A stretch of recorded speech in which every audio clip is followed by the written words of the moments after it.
I remember I was like super happy at the end of the trip because I was able to meet him. I was able to meet a lot of other people that I'd never thought I would meet too as well that were big in the content creator field over there. I can definitely see how if you do a certain game repetitively, like how I was doing over time after like a Mhm. year or two, then it could definitely become like, oh, am I playing this game out of enjoyment or am I playing this just for the content? I want to say that game and giving me that Yeah. PlayStation 1 when I was like 4 or 5 is what really, really just pushed me into the world. And then from now, it's just hooked.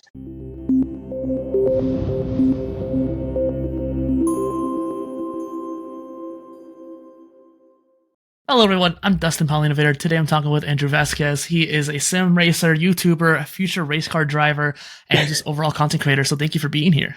Yeah, thank you for having me, man. This is the PolyTools Creator Spotlight. I love highlighting different creators' lives and just talking shop, just nerding out about stuff.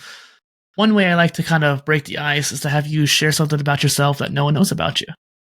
Something that's cool, like a little hidden talent type Yeah, deal. sure, sure. All right, sure. I guess a little hidden talent that probably a lot of people don't know about is I play a lot of guitar and bass. And I actually used to be in a metal band when I was younger. Yeah, that's awesome. So yeah, we would do a lot of covers of like Metallica, System of a Down, stuff like that. So it's probably like a hidden talent that a lot of people don't know about me. Yeah. Yeah. Did you ever create content around that stuff? Yeah, actually, those were probably some of my first videos and like got me into YouTube. I would do covers Mhm. on the guitar and the bass, and I would post them up on YouTube. The only thing is that I didn't know how to do any editing, Yeah. so I basically had to hit record and then immediately just get started to playing the music.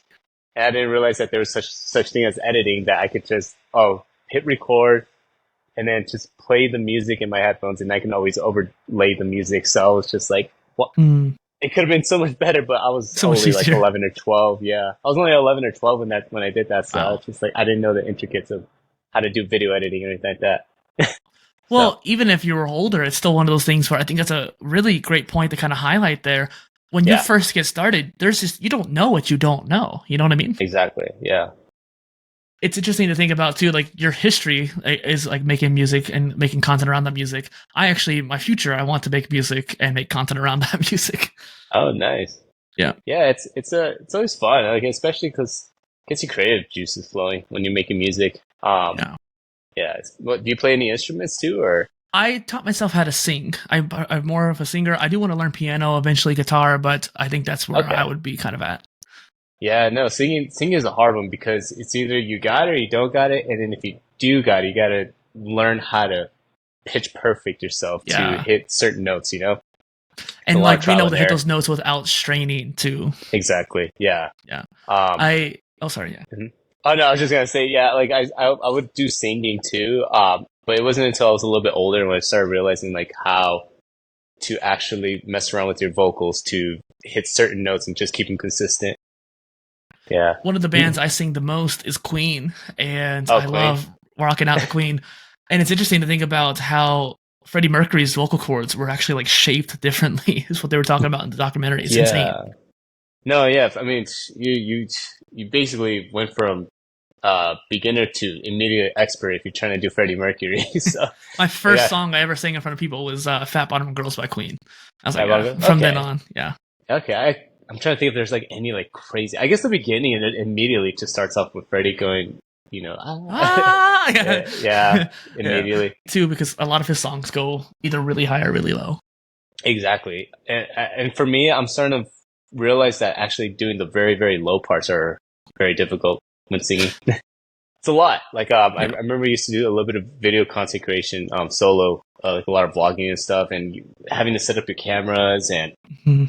getting right angles and just having to always do everything on your own is so much difficult. And when you have someone else, it honestly just relieves 75% of your stress and just increases the productivity so much more, in my opinion. And I think too that kind of goes down to like I've been trying to find an editor recently and trying to delegate that because that's the hardest part of my process for me. Yeah. But it's interesting to think about like just having someone else to help you, having a significant other who can support you, or having a Yeah. good friend who could be like, hey, let's talk about it, like let's soundboard our problems, kind of thing. Yeah, exactly. And so I started up a company. Well, I don't want to say I started up a company. I had a manager that started up a company, but it was me, him, and another woman. The other Mhm. woman ended up becoming a little, just She had a little bit of issues with Okay. personal issues and stuff, so we had to let her go. So it's just me and him for a good half a year, or Mm. maybe I'm exaggerating. I think it was like 3 months. It's me and him for 3 months, and we held the ship down, but we started getting bigger and bigger and bigger. And he was like, "We need more help," and luckily we were able to get 6 employees in total, and Mm. you could just see how much additional help is able to just increase the business. It's the same way with YouTube because I always see YouTube as a business. So Hmm. if you can afford it and it's going to allow you to make more and more content. I always think, getting a video editor is always a plus, especially if they have like your flow down and they work really, really Hmm. well. Yeah, I think having a video editor is like amazing. Definitely agree with the mindset that YouTube's a business, content creation's a business. This Yeah, show, I talk to YouTubers obviously, but I also go into the podcasters, the email marketers, any kind of content creation for the most part. And I really yeah. think you got to do all of it to be successful nowadays. But hmm you did this business before. I take it wasn't a content business; it was something different. Yeah, it was a online flooring business. Okay. So yeah, so majority of our stuff was done in office and on laptops. But yeah, like there was so many other divisions we could have gone to. Like we could have done more stuff with marketing, but we didn't have the time because so we needed Yeah. other people to join in, and everyone picked their own spots where they were excelling at, put them onto the spots, and then it just you immediately just saw the company just growing exponentially Mhm. after that with all the help. I'm curious to kind of go into a lot of that more delegation and having a business and having a team behind you later on. But let's get started here. What got you started with being a content creator? So I was actually watching YouTube when YouTube was just starting off in 2007, 2006. Mm. I accidentally found it because I was I love racing. So I was just looking for racing highlights Yeah. and I ran across YouTube and I was like, okay. I just thought it was just some other video, website.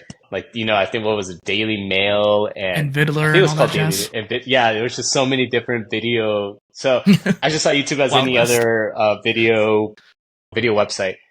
And it wasn't until I believe like 2008 or 2009 when I started watching Ryan Higa, and Hmm.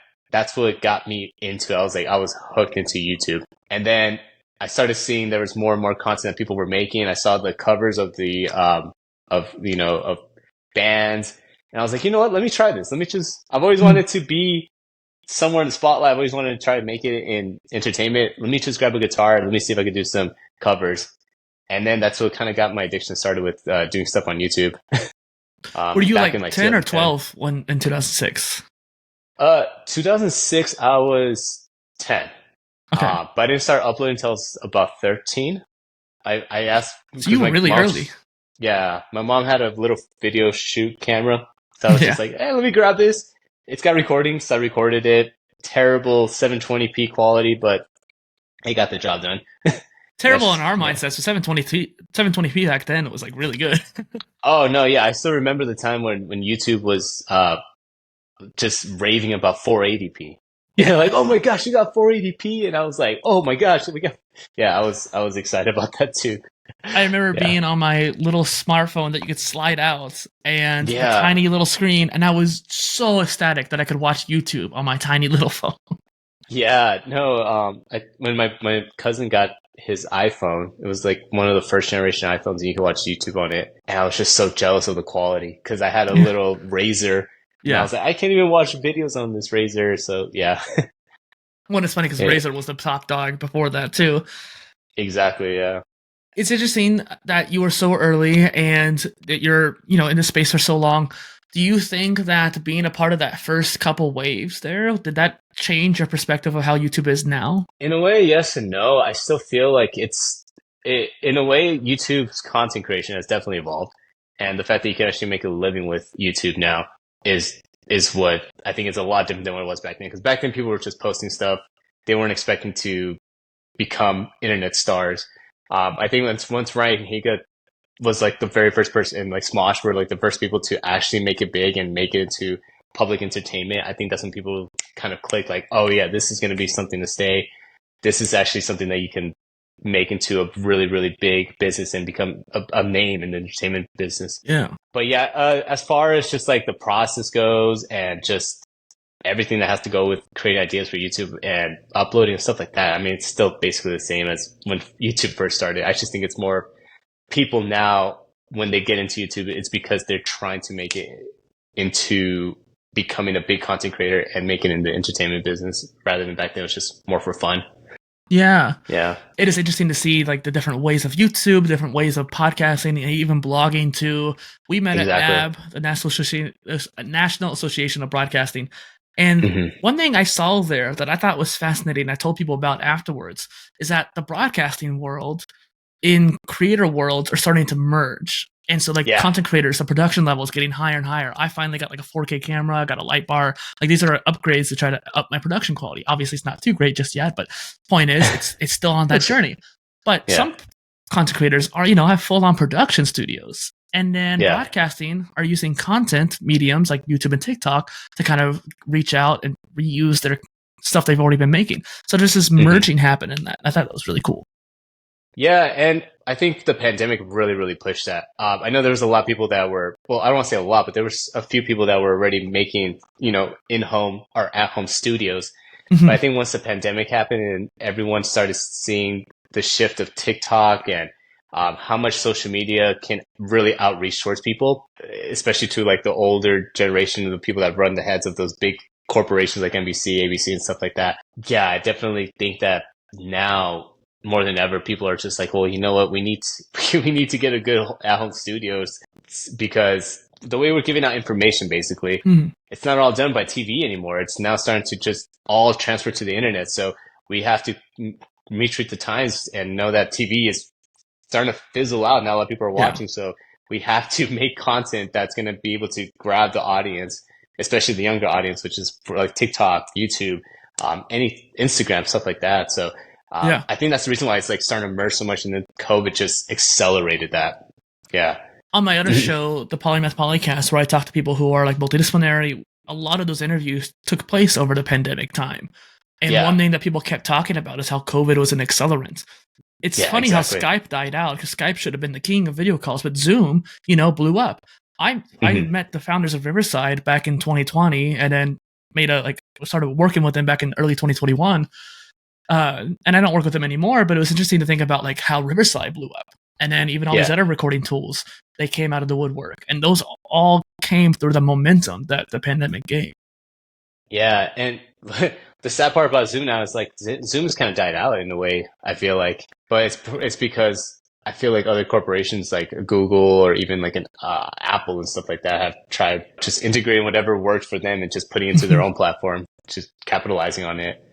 Well, and the bandwidth costs have gone down a bit, I feel like, too. Exactly that, too. Because less people are at home now. People are back out and about. So there's a lot less, Zoom calls going on now. People are actually able to go back to the offices.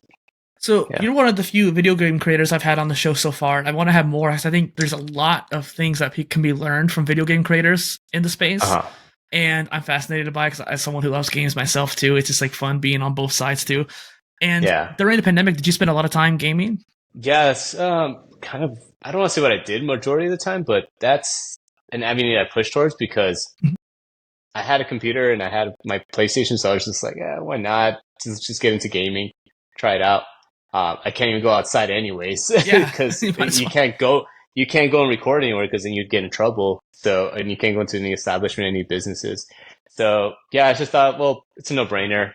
Just try gaming. What made you so passionate about racing?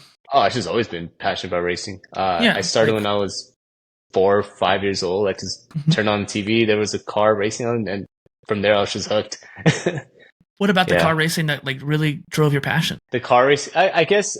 So when I was 4 or 5, my uncle gave me his PlayStation, and it came with a little steering wheel. It was like a little plastic steering wheel, and that. It came with Formula One 1997 or 1996, and that's what really, really fueled my passion, because, I was actually pretending to race these cars. And then from there, I just kind of expanded my broad, or my view on everything. I started watching like NASCAR, I started watching Formula One, IndyCar, stuff like that.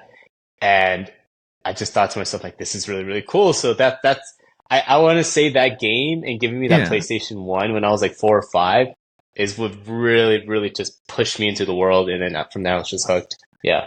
One of my first ones was like Zelda and Pokemon. So I definitely get like, when you get that first one, it just kind of blows up from there, especially so young.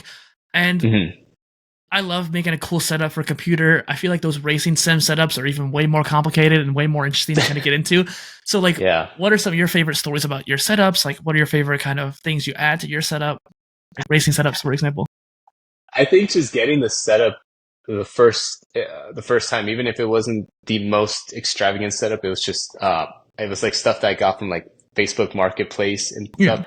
But I think just getting my very first setup was like the peak of like my race or my sim racing thing passion because I've always saw people have that had setups and I've always wanted one. So once I got it, I was just like, phew, I was on the moon about it. So yeah.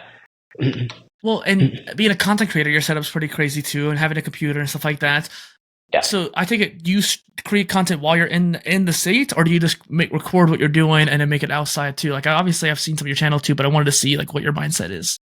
Right now I do everything in the seat just because I don't have a place to put the computer and an Mhm. office chair. But I'm going to be moving soon, and so I'm going to be able to have an actual spot where I can get off of the racing sim seat and then actually go to a chair and do my editing there. But Yeah. yeah, which sucks because it does come with a little bit of problems. That chair is not the best for back support, so I have to like Yeah. get a pillow and put it in my lower back. But yeah, I do everything on that racing seat. Sometimes I grab my laptop if I'm going out of the house and I'm coming to my girlfriend's house or I'm going out of town. Then I make I do all the content there. I just record on the racing seat and then Hmm. just transfer it to the laptop. That's so cool. And I'm just trying to think about like the complexity of like streaming, for example, because are you using one or two, three screens? Currently, I'm using two screens. Okay, Yeah. because like I didn't know if you're using ultra wides or that kind of thing. I was trying to tell, but No. I was just yeah. Do you have an idea of how you want to go about that in the future? Like, are you wanting to upgrade that, or are you happy with what you got now? I think I'm happy with what I have right now. I think the only time I'll upgrade is when I start noticing that my computer can't handle certain programs and gaming at the same time. But I tried building as beast of a computer as I could, and my monitor right now is 32 inches, which I think is perfect for Yeah. me. Yeah, and then I got my vertical. So yeah, I think the next upgrade would just be whenever things just stop working properly. Hmm. So the way you answer that is more from the content creator's perspective, and so you have Yeah. the vertical screen for like the chat and having all your different stuff set up like OBS.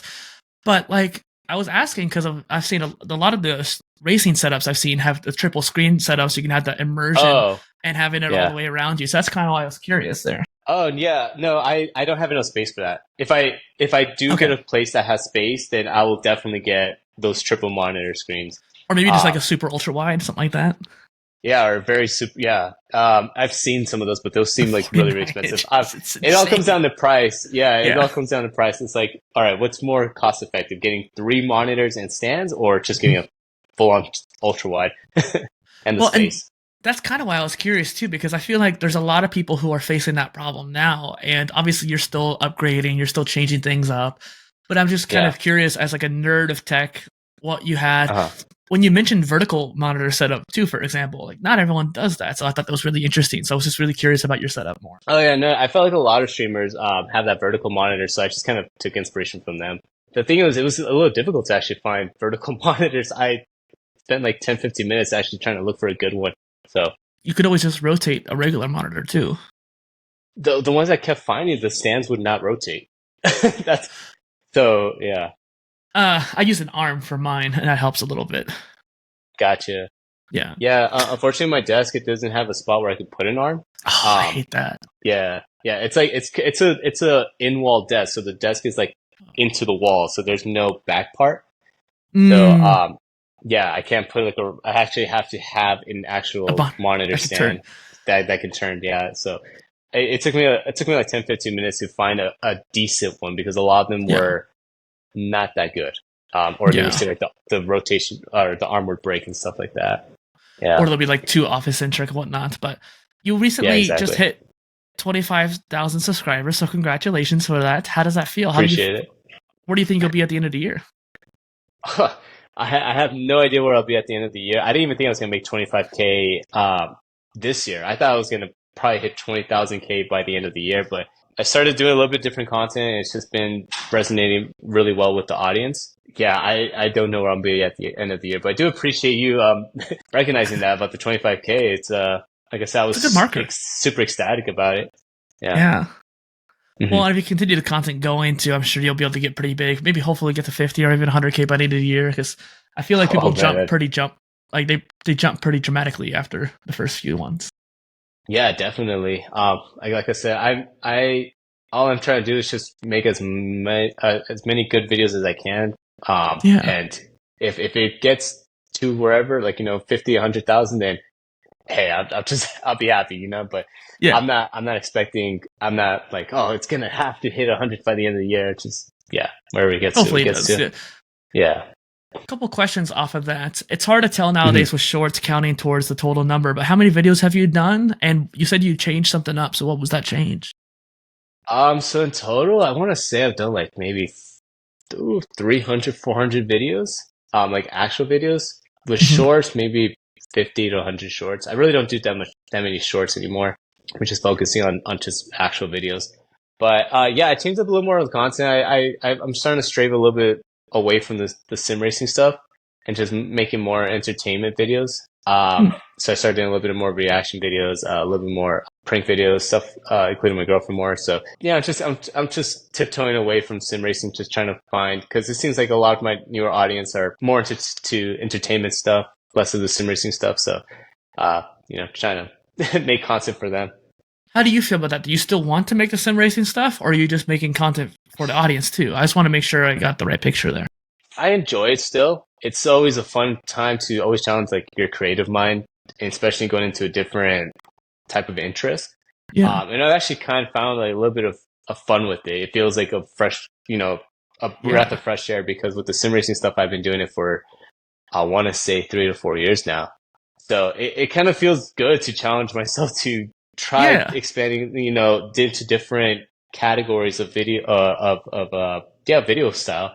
And as far as the sim racing stuff, I still sim race on the side, and it actually feels a little more relaxing, being able to race Actually and enjoy not it. having to worry about, yeah, like, oh, is this gonna be make a good highlight clip for the video, or people watching me during a live stream and like, oh, I made a mistake, now people are gonna hate me or whatever. So it's actually been kind of in a way a little hidden gem of therapeutic. But Yeah. every once in a while I still dap back into the sim racing stuff. Like I do like a live stream like for big races and stuff like that. Yeah. It's just curious because you're speaking to the choir here. My whole main niche is about being polymathic or being multidisciplinary, so doing many different things. And one thing Yeah. I've noticed with a lot of channels, particularly gaming channels, is that they'll start off with one game, let's say like Call of Duty or Apex, and then they split off from there and do multiple different games after that because they got kind of tired of doing that same kind of content over and over again. And it allows you to enjoy that game again. The Uh, idea of being able to play games for streaming or like content creation versus playing them for decompression's sake, I always kind of struggled with that because I wanted to become more of a gaming creator. My third channel is on gaming, but I'm yeah. like, I also want to be able to play games just to relax and not have to worry about making content. And I feel like there's that disconnect there. Yeah, no, it's well, I mean, there's some people also that they just let their, they just wear their emotions on their shoulder. They just are able to just be themselves. So if they get frustrated at a game, be angry with the game, sometimes the audience actually likes it. So like, oh, I resonate with that. Like that would react the exact same way. But I died in that um, same spot. yeah, exactly. It's, I mean, everyone takes it differently. There was actually, for me, I could still kind of block away the viewers and still just kind of enjoy myself sometimes. But I can definitely see how if you do a certain game repetitively, like how I was doing over time after like a year or two, then it could definitely become like, oh, am I playing this game out of enjoyment, or am I playing this just for the content? So, yeah. So going forward, you're doing more entertainment based content. Do you have any ideas or plans of what you want to do after that, or any kind of particular ideas right now for this current phase?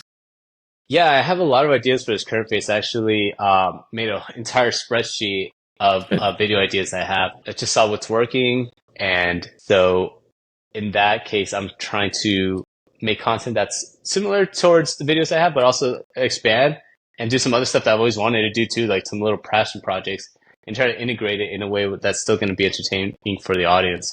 Mhm. But yeah, I have a lot of stuff lined up in the near future. As far as the far future, it all depends on how stuff now goes to plan for the future, like the Are far you off future.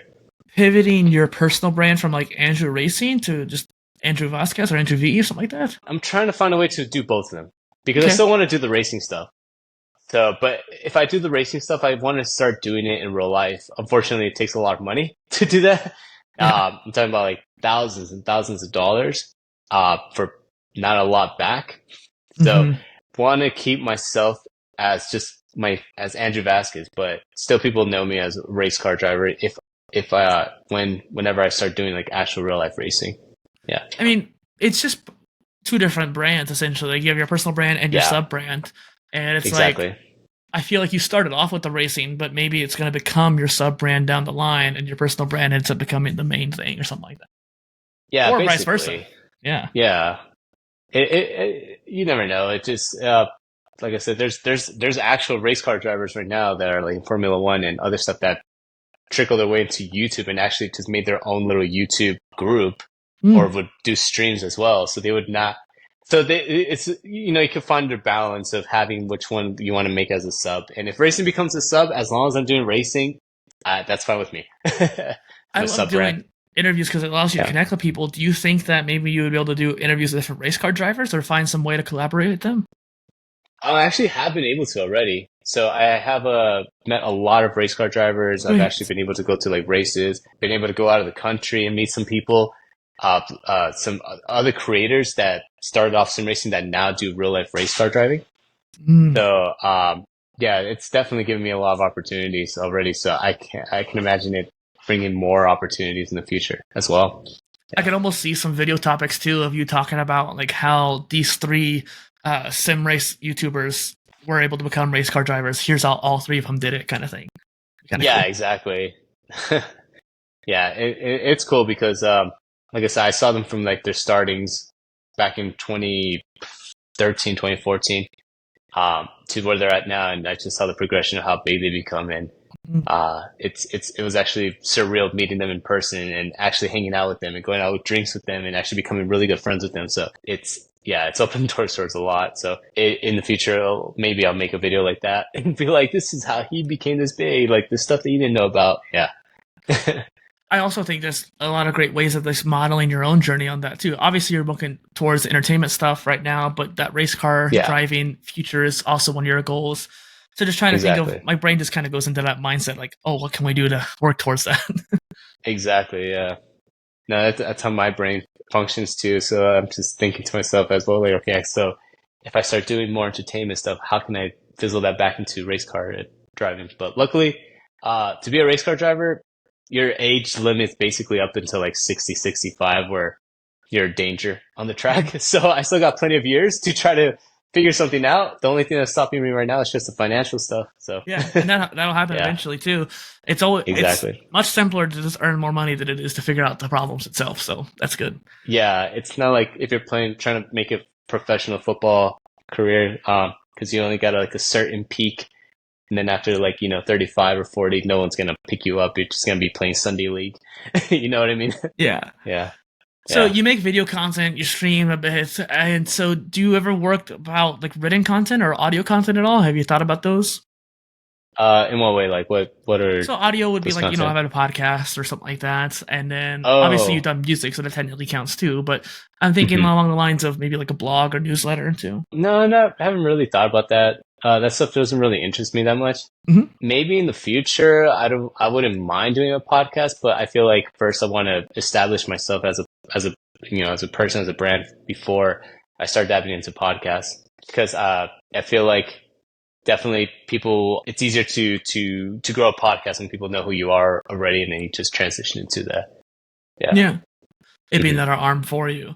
I'm curious because you Exactly. mentioned the whole spreadsheet thing and this tool, Uh-huh. this channel is all around the PolyTools, like all these different tools that are online for being creators. What are the Yeah. tools you use for content creation and repurposing? Like what do you use to edit, to stream, etc.? So majority of the stuff they use are on Adobe. So, Photoshop, Premiere Pro. It's expensive as hell, but Mm, it does the job. It's unfortunate that I feel like I can't find anything that like works, integrates so well or really well together. So I have to kind of stay with Adobe.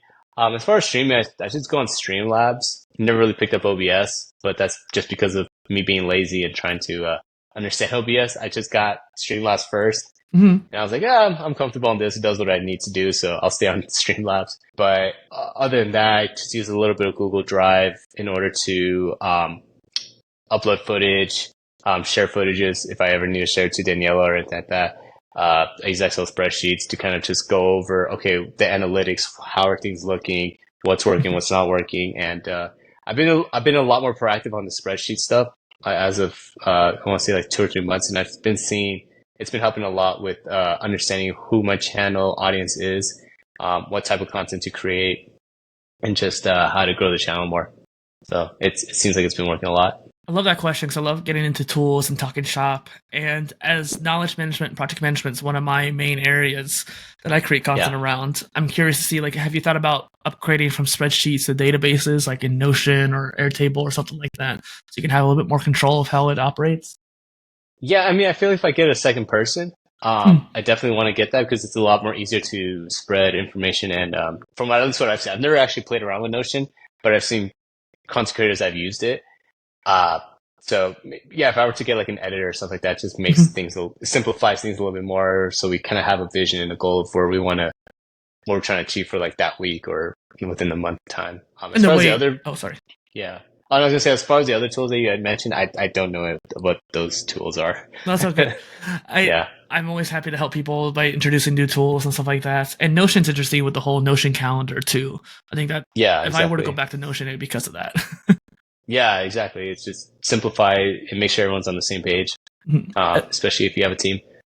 And like you said too, like Adobe's great because it all interconnects, and having a calendar connect with your system is really nice. One thing you mentioned too was Streamlabs, and I grew up trying out OBS, and that's how I record my videos. I don't live stream through it, but that's what I'm working on next. And ironically, I think Streamlabs is going to be the best choice because I want to do vertical streaming and horizontal streaming at the same time and multi-stream to Hmm. multiple different platforms. And after comparing all the options, like the multi-stream plugin for OBS or Restream.io, it looks like Streamlabs multi-stream is going to be the best option. Have you played with that at all? No, I haven't. What I do, I just typically just Mhm. record and then just pop it into Premiere Pro, make it a vertical, and then that's it. But yeah, I didn't know that Streamlabs had that option on it. I should look into that. Well, I mean, we can kind of just dig into that just a little bit because I've been nerding about it recently. It's kind of, I think it's a meta trend in the creator space right now, where the only people Uh, I've really seen do it are the PokeTubers, the Pokemon YouTubers, and that's actually where I'm okay. taking my gaming channel next is Pokemon. Uh-huh. And it's interesting. I was going through shorts, just messing around, and all of a sudden I saw this live stream because that's what YouTube's doing now. Is they're pushing the vertical live streams on shorts, and it was a PokeTuber. I go to their channel; they're also simultaneously streaming horizontally as well, and obviously they're doing Twitch Oh. too. And I Uh-huh. thought that's a really interesting trend, and no one's really doing it yet besides those PokeTubers. It seems like. Yeah, I mean, I've seen it. Like I've seen people like, oh, they're streaming on YouTube and then they're also streaming on like TikTok at the exact Yeah, same time. Yeah. Yeah, I could see it being great, because you're able to, reach out to different platforms and you never know which audience grabs you, better. It's like an A/B test in a way. yeah. But yeah, that's definitely something I need to check out into. Like I didn't know Streamlabs had that Well, and I option. always kind of believe in that putting all your eggs in one basket. So by multi-streaming, if you're a Twitch partner, that's obviously Exactly. kind of an issue. But like otherwise, Yeah, if you're a Twitch partner, you basically made it. yeah, You're getting paid to stay on that platform. So right. yeah, yeah. So when we met, there was a lot of different creators around, and I just like you said earlier too, just being able to meet the people in the race car world and being able to meet the people you look up to, and I thought it's a lot of fun being able to be in a place like that, be at a conference where you get to meet somebody. I got to meet one of my heroes in the space at the Think Media conference after we had met, and just being able to have Yeah. that moment as a creator, I felt was really great. So one thing I like to ask guests on this show is, can you share your favorite story that's happened to you as a content creator? As far as like meeting someone or just in general. In general, whatever favorite Uh, memory you might have as a creator. okay, I think yeah, it was so again, it was when I met my friend. Have been watching some of these guys that were doing sim racing content for years now. Mhm. And that's what kind of got me into like, let me try doing the sim racing stuff too, on YouTube, especially when the pandemic happened. But yeah, there was a day where I just shot one of them a message like, hey, I love what you do. Hope you make it to 1 million, because he was getting closer and closer to 1 million subscribers. It was something along the line of that, and it just kind of opened up the dialogue. He's like, "Oh no, I've been watching you too. You make really good content as well." And I was like, "Wow, this huge YouTuber has been watching me. I only have like 2,000 subscribers." Mm-hmm. And I was just like, "Oh, thanks." And it just kind of opened up the dialogue, and eventually it opened up the dialogue to where he invited me to go watch him race in England, and I was able to fly out there. I was able to meet him, a lot of other content creators. I actually made a really good friend out there named Jamie, who was his editor and now does editing for a lot of big content creators in the UK. And I think that was like probably the moment where it was just surreal, because it was, you've been watching somebody, they're actually making it, they're in the spot where you want to be at. Mm-hmm. And the fact that they were so kind enough to want you to be hanging around with them and actually build a relationship, that was like a really, really great thing to just experience. And just, I remember I was like super happy at the end of the trip because I was able to meet him. I was able to meet a lot of other people that I'd never thought I would meet too as well, that were big in the content creator field over there. But yeah, I think that was probably like my favorite story that I've been able to do with this content creation stuff. Seems like a definitely pivotal moment, like a node in your journey. Did you ever record a lot of that? Did you document that part of the journey? Yeah, I actually made it into a vlog. Cool. It didn't do that well. It got like 800 views, but yeah, I made it into a little vlog. So I kind of have like, once in a while I go back to it, I'm just like, wow, I went to England. I met a lot of these cool people. We had a great time out there. So I just go back to every once in a while and just like reminisce. No, Yeah. I think that's kind of the key point there. I was talking to someone about this a few episodes ago on the show, but I make a monthly vlog. So there was an author I followed, Derek Severs. He came up with this idea called a now page. And so on your website, you have a now page, and essentially every month you change the contents of it and share with everybody what's happening now in your personal and professional lives. And that way, people who are interested in you can figure out like, oh, so like now he's working towards this. And so Andrew's trying to like work on this goal right now. That's really cool. Or, hey, they just had like a brand new house and they're really excited about it. Like, point is like you could get to keep up with people very well. And I took that a step further and made it into a blog series, and then another step further into a vlog series. So every month I make that blog and vlog. And they don't really do that well. The point is not really for them to do well. The point is like my kids or grandkids or even myself when I'm 80 years old could then look back and see what was happening in that part of their life. Yeah. No, and that's kind of like what I've been noticing too, because like I said, I reminisce back and I was just thinking to myself like, you know what, I should probably record at least once every quarter, just stuff that's happening in my life, and just make that into like a little private, personal, just vlog to myself. And then if it's stuff that I can share with the audience, then why not put it onto like a website and stuff like that. But yeah, that actually seems like a really good idea that I wouldn't mind trying out. Please feel, it's amazing. I love it. And I think a lot of people, like, again, they just kind of do the whole now page on the website, but I try to make it into a series. Maybe that could be your first newsletter, for example, just doing a once a month newsletter update on your life. And yeah, definitely. You have a lot going on, obviously, and you have grown so much, but you have so much more to go to. What are you looking forward to now? Like, you said some of the content, but like, what are the things you're looking forward to? Some of the things I'm looking forward to is just collaborating more with other creators. It's always great to get collaborate with my girlfriend and her friend groups, but it would be nice to also meet like other people that I've watched for years now, and collaborating with them, whether it's through playing a video game together or just actually doing some stuff in real life. But that's kind of where I'm trying to strive for right now, just building up my resume and just just linking up with other content creators and just being collaborative and making some cool videos. Basically, that's kind of like my next goal with this, because I was able to do it once before and I had such a blast. So it's always be fun to do that again with other people that are in other fields that I've watched for years. So that's obviously like a big collaboration, and then something like this is kind of a small one. You spend an hour and a half talking. And I started doing interviews because of a website called matchmaker.fm, where it matches guests. I almost said ghosts. It matches guests and hosts together. And the idea that it was one of the first ones out there, and it was one of the better ones. And that's how I was able to do so many different interviews so quickly. And I've noticed a lot of people like yourself who might go on there and just try to explore different maybe gaming shows or shows like this for content creators. and just get your name out there more and more. And that helps build out your network a bit more so you can actually connect with some of those big creators too. Oh, okay. I didn't even know that there was a website for that. I just been messaging people on Instagram like, hey, Yeah. That's one I way to like do your it stuff. too. Let's see what happens. Yeah. That's how I got you on here too. It's like, hey, you want to come on? Yeah. Well, you'd be surprised how much like just a simple DM, like it can just open the doors to so many relationships. Yeah. So, but I wouldn't mind trying out that website either. I didn't know that there was a website specifically for it. Well, there's actually a few. Shout out to Podmatch by Alex Sanfilippo. It's interesting to think Okay. about where you mentioned it's easy just to like DM somebody. And when I first started in 2020 doing interviews, I didn't really realize that. I had 3 years of podcasting experience, and I'm like, I want to do interviews too. I see all those great creators do those really cool interviews. I want to do that. Yeah. And like you said, it is as simple as doing that. Sometimes you have to ask a few times because they're busy or something like that. Like when I got Ali Abdal on the show, like it took a long time to convince them. But this is one of those things where if you're tenacious enough, it works.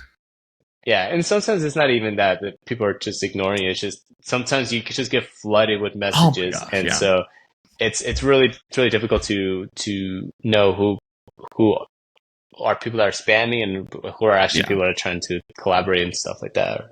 Yeah. Like I'm genuinely interested in what you're saying here and your story, so that's why I want to have you on. But I know that there's people who are like have a show like mine and they just spam everybody like, hey, you want to come on the show? Do you want to come to the show?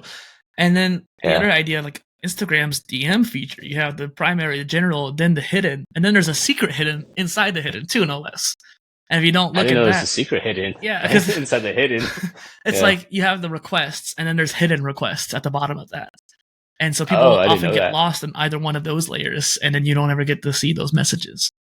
Exactly. Yeah. Yeah. I know what you're talking about. Like even with, I had to turn off my Instagram messaging because sometimes I would just get added onto like groups and it just be like of notifications. So that's why sometimes it's a little difficult for me. I have to check every few hours on my Instagram just to be like, okay, did anybody that I'm talking to or that needs to talk to me message me on Instagram or on Twitter or anything like that? So yeah. One of our topics on this show is content repurposing, and a lot of your shorts seem like you made them by hand, something like that. Have you ever tried out different repurposing tools like Opus or CrossClip or something like that? No, I haven't, but I definitely would love to try one of those out just to see how well they do. I think I've maybe played around with like one, but it just didn't come out to the quality that I wanted it to. So I kind of abandoned it. But if I find a program that can do it and it meets the quality that I need, or it just simplified like 75% of my workload, I wouldn't even mind. If anything, just finding the clips too. The reason why I brought it up is that like obviously I love Opus Clip, which is why I was at NAB when we met in the first place. As a brand partner there, I went and like I love that tool. But there's also other tools out there. Like as a gaming content creator too, Opus doesn't do so well with gaming yet. They're working on that, but that'll take a while. CrossClip is Streamlabs tool, and that's generally what I use to reframe my horizontal to vertical videos. And it's nice because if you have a whole bunch of HUD, for example, on like let's say you want to have the speed meter on a racing car or have the steering wheel in the center, something like that, then your face cam, then you have the main view of the actual street ahead of you, and just have different parts of it. It allows you to reframe it, then create a template from that, and then automatically apply it for every future clip, which I was like, that's really cool. Oh, yeah, that's actually really helpful because most of the time I have to just make different stuff on the timeline on Premiere Pro and then manually move everything myself. So yeah, I saw actually a story of you recently where on the Premiere timeline you had like 8 lines, whole bunch of different cuts everywhere. Yeah, that was actually for a video. Yeah, long form, but. Yeah, but I definitely wouldn't mind something like that, especially if I do like shorts for racing stuff, it automatically having like a little template. Well, and then like the Opus one would be kind of cool too for your entertainment based stuff and stuff with your girlfriend and everybody. Oh yeah. So just I just like passing along ideas, and sometimes it's a two-way street, sometimes it's just one, but it's one of those things where tools are what I nerd out about, and I just want to be able to help people as much as possible. Oh, trust me, man. If I find any tool that helps me out and it like works 99% at least, because I know it can't work 100, then I'm like happy to like. We just found this thing that Premiere Pro does now, where it cleans up the audio, especially if you're like in a busy street. And we were nerding about that because that happens so often, especially when we're out doing IRL videos, and we are in a busy street. The fact that we could just clicked on that and then just hit generate. Yeah, I think that that was such actually. a big game changer. Sorry, there was a delay. No. I think that came from Adobe Podcast because I found out about Adobe Oh, Podcast a while back, and it allows you to drop in your 30 to 60-minute audio file and clean it up. And I think they probably yeah. refined it enough to where they added it to Premiere. Yeah, I don't know, but It's just super cool. We were geeking out about it. Yeah. So yeah, I know exactly what you mean by like certain tools, especially when it pertains to what you're trying to do. Mm-hmm. Yeah, I definitely geek out about it too. Well, a couple other ones that you might be interested in for long form stuff. Ali Abdal's Firecut. There's also Autopod and Gling, and they can export into Premiere, so you can have them cut it up for you and fix the multicams and stuff like that. And some of them do like duplicate take removal. So if you're just redoing the take over and over again, it get rid of the extra ones, and it's all automatically for you. Then you just drop into Premiere and finish your editing yourself. It's cool. Yeah, I actually played around with Firecut, and I liked it, but there was just some parts where I felt like I was actually doing double the work because it just wasn't cutting correctly. So I might give it another try, maybe like in another year when it gets a little bit more refined. Yeah. Maybe Gling's. I think Gling's a little bit older too, something like that. Do you have any tools like that we haven't mentioned that you've tried? No, I mean, most of it's just been manual. So, but I, if you have any that you recommend, I definitely do not mind trying it out. Anything to lessen the workload is always, I always enjoy that. So. Quick little shout out to the PolyTools website. I'm working on it right now, adding all the tools to it. I'll send that to you when it's done. I think you'll love it, Andrew. There's like knowledge management tools, project management stuff, but podcasting, video tools. It's amazing. Yeah. Okay. Yeah, I definitely wouldn't mind checking it out. Couple more questions before we wrap up here. Is there a car brand that's your favorite? Yeah, it's Ferrari. Okay, fair enough. Ferrari's like my bread and butter. That's if I have to strive to getting a car in the future, that's it. It's not gonna be my daily car, but just to have in the garage, it's gonna be a Ferrari. But I've driven them a couple times, and I just love everything about them. The only thing I don't like about them is just the price. And how difficult it is sometimes to get them. Yeah. What makes you so passionate about cars? Like, obviously, having that racing car game when you're a young kid, that makes a big deal. But what about cars just tickles your brain so much? The funny thing is that I'm actually not big into cars. Like, I can really care less about like certain cars, unless if they're like certain race cars or cars that like defined a generation. But like, I know a lot of people like freak out, like, oh my god, that is a Mercedes, blah blah blah blah blah blah, or that's a Toyota, blah blah blah. Like for me, I could kind of care less. It's just for me, what I'm more passionate about is just the racing stuff. I hardly geek out over cars, which is a weird thing to say because so many race car drivers geek out about cars. But I'm just like, so it's a car. Is there any races in particular that like would you ever want to do, or maybe that you thought was just super interesting, something like that? Yeah. There's if I ever get the chance, the lifelong dream would be to do, it's called the 24-hour Le Mans. And so it's a 24-hour race that you do in France. And if I were to ever participate in that, that'd be like, boom, my dream Magnum opus was fulfilled. Yeah, I'm done. Like that, I can die peacefully now. So yeah. I love that. And I love asking that question too. It's like, oh, it's perfect. And so one last question here, kind of talked about it a little bit, but I guess I'm related to your content maybe in particular. What do you have coming down the line that you're looking forward to? Some of the stuff I have down the line are just some of these new videos that I'm experimenting with for the audience and just my channel and myself. Definitely have a lot of things coming up during the summer just because it's actually nice to go outside and I can actually do a little more traveling. So that is something I'm really looking forward to. I'm also really looking forward to seeing how much the growth is going to be by the end of the year because, again, I was not expecting my channel to just grow so much just in this first half of the year. So I'm really excited to see where things go in the next 6 months and see where I'm at in December. Just always appreciative that it's somewhat working out right now and that people are enjoying my content. I always get smiles whenever I always get happy whenever I see comments just rolling in like, oh my god, I love this video, this made my day and stuff like that. I'm just like, wow, I'm actually making content that people are really enjoying. So they're resonating with, that they're resonating with. And so I can't wait to produce more content and just experiment in new things and hopefully people like it. Yeah. Well, maybe a year from now, I can have you back on. We could talk about how you hit 100K and you made more content. That'd be great. That'd be awesome. Yeah, I really do hope that we hit 100K next time we talk. Yeah. I mentioned to you earlier too the idea like Vid Summit. Maybe that'd be a great chance for you to meet other creators, especially maybe racing creators too, or people just in the space in general. I really liked podcast movement last year actually because it was essentially Vid Summit but for podcasting. Like they're both the biggest conferences of their video and podcast respectively. And just be able to walk around and talk to people who just love content. Like we met at NAB, and NAB was nice because there was people like you and I who love it, and just other people in that creator hall area. But most of NAB was like techies and the corporate people. When I went to Think Media's conference, it was all YouTubers, and so it was a different feeling. But I think Podcast Movement and Vid Summit particularly, just everyone's there because they're a content creator and they want to network with more content creators. So hopefully I'll be able to see you something like that somewhere there. Yeah, definitely. Where is this place? Where does this take place at? So Vid Summit's going to be in Dallas this year. Okay, so that's going to be a little bit away from me. Yeah. And hopefully they can have one in like LA or something like that. That'd be great. Yeah, so because I honestly love. I think it's a whole different feel when you go to like a conference or just like a space where you just have so many people that are like-minded with you. Yeah, exactly. You guys are just able to bounce around ideas.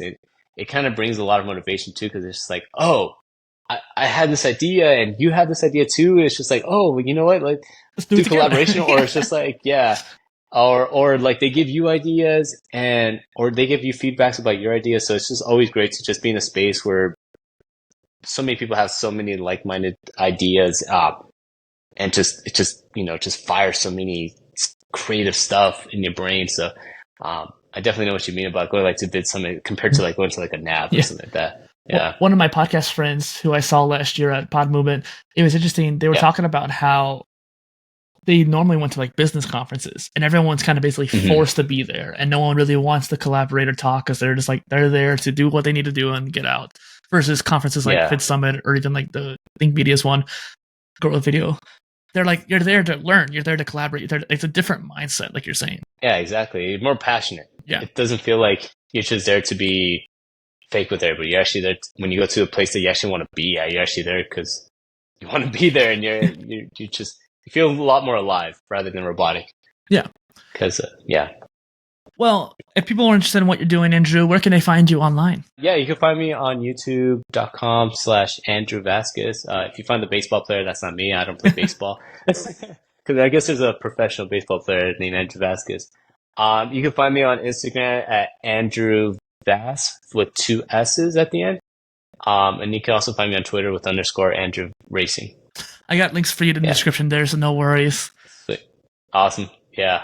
Thank you for joining me in the PolyTools Spotlight, Andrew. No, yeah, thanks for having me. I again apologize about all the disruptions. It's been a hectic. I'm telling you, it's been a hectic 2 days. So we're just adding on to the hecticness today. So it might be a hectic week. Well, I'll probably cut out a lot of that anyways. I might leave some of the car honking at the end for a blooper or something like that. But other than that, definitely. Like it's all good. No worries. Awesome. Okay, cool, man. Andrew Vasquez, Dustin PolyInnovator on the PolyTools Creator Spotlight. Cheers. All right, thank you, Dustin.